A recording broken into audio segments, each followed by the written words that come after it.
सरकार ने देश में त्योहारी सीजन को ध्यान में रखते हुए गेहूं की स्टॉक सीमा तय कर दी है। इसका मकसद जमाखोरी पर लगाम लगाने के साथ ही त्योहारी सीजन में गेहूं की उपलब्धता को सुनिश्चित करना है। इसी बीच केंद्रीय कृषि मंत्री शिवराज सिंह चौहान ने देश में गेहूं उत्पादन को लेकर हासिल की गई उपलब्धियों और शानदार चुनौतियों को रेखांकित किया है। कृषि मंत्री ने जलवायु परिवर्तन, पानी की कमी और बढ़ते तापमान से उत्पन्न जोखिमों पर इस दौरान ये कहते हुए प्रकाश डाला कि आगामी वर्षों में कम गेहूं के उत्पादन की वास्तविक संभावना है जब तक कि लचीले उपायों को अपनाया नहीं जाता। बता दें कि भारत में गेहूं उत्पादन की दर 5 वर्षों में मध्यम रही है। इस मामले में कृषि और किसान कल्याण विभाग के आंकड़े बताते हैं कि गेहूं उत्पादन को लेकर की गई बुआई में लगातार वृद्धि हुई है। जैसे कि 2020-21 में गेहूं की बुआई 321.25 लाख हेक्टेयर से बढ़कर 2024-25 में 327.61 लाख हेक्टेयर हो गई,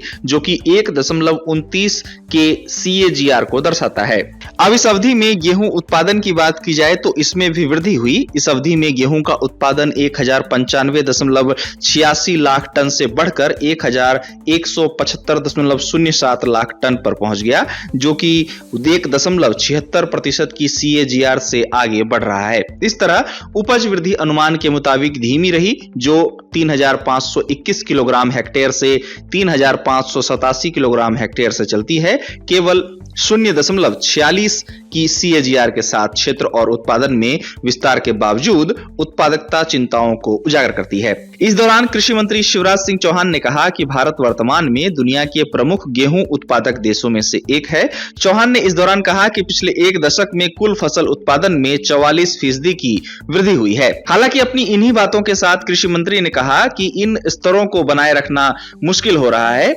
गेहूं कई चुनौतियों का सामना कर रहा है और हमें यह सुनिश्चित करना होगा कि उत्पादन में गिरावट न हो। शिवराज सिंह चौहान ने कहा कि उन्होंने नई किस्मों को विकसित करने की आवश्यकता पर जोर दिया, जो उच्च तापमान का सामना कर सकते हैं और जिन्हें कम पानी की आवश्यकता होती है और बेहतर पोषण गुणवत्ता प्रदान करते हैं।